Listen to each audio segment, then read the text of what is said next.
Assalamualaikum warahmatullahi taala wabarakatuh. Lon bangsa Aceh, putra Aceh, anak pejuang Aceh, pemuda Aceh. Uranya dong sampokan haba ke Getanyo Mendum masalah perkara MOU Helsinki, perdamaian antara Aceh dengan RI.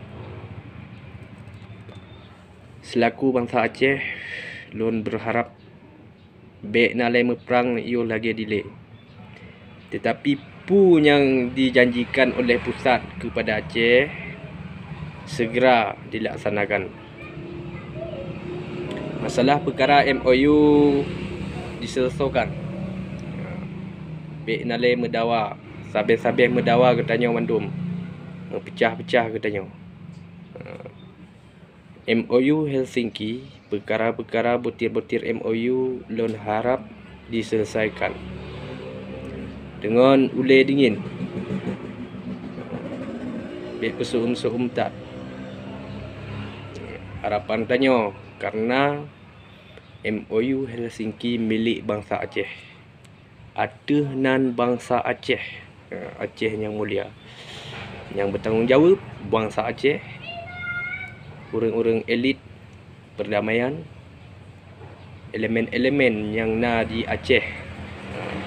Harapan kitanya kemandum rakyat don, bangsa Aceh yang mulia, yang metuah. Dalaki doa kepada Allah, Aceh aman bersejahtera. Bendera kitanya wajib, syariat Getanyo, adat Getanyo pun yang dijanjikan oleh pusat. Benalai mendawa Getanyo umat Muhammad, hamba kepada Allah, Islam rahmatan lil alamin. 16 tahun,